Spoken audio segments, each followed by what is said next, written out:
Luis Ascona Plok sa sulat ni Ryan Garcia tungkol sa dalawa sa biggest NBA stars ng 2000s NBA, ang blood-related dunk machines na sina Vince Carter at Tracy McGrady.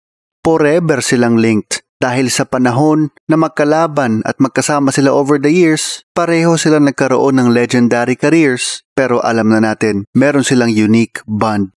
Ito ay dahil si McGrady at Carter ay magpinsan. Ayon yan sa lola nitong si Vince, yung father-in-law daw niya ay kapatid ng lola ni T-Mac. Ay siya nakakalito, pero basta second-degree cousins sila. Lumaki sila nang hindi ito alam. Nalaman nga lang nila ito noong time na junior sa UNC si Carter. Tapos napili si T-Mac bilang 9th overall pick ng Toronto noong 1997 NBA draft.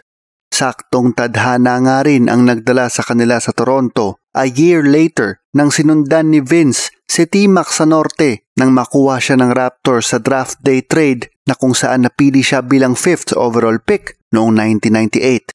2 taon din silang naging magkakampi. Nagkaharap pa nga sila sa 2000 Slam Dunk Contest, yung dunk contest na nagpabago sa landscape ng kompetisyon na kung saan inuwi ni Carter ang kampyonato. Masakit sa elbow.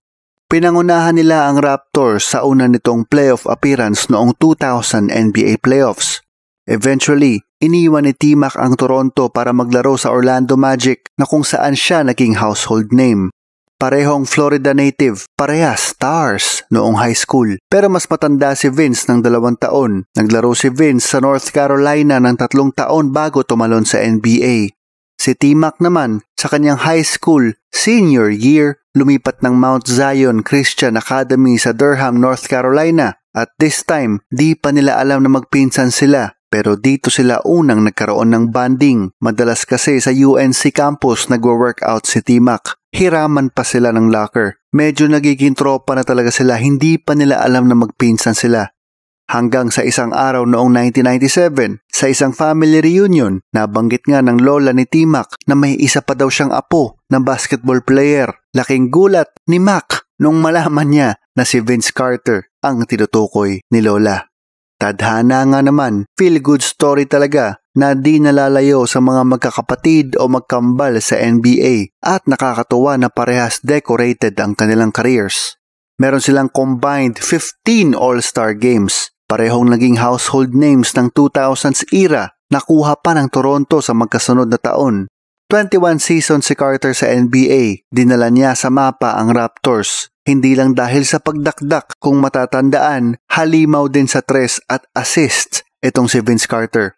Si T-Mac, 16 years sa liga, isa sa mga talented at gifted scorers sa history ng laro. Injuries lang talaga ang naging karibal niya sa basketball. During the years na nagsalpukan sila sa court, nakita natin ang best versions nila. Hindi man panalo ng kampyonato, ang magpinsan naman na ito ay tiyak na tumatak sa history ng laro.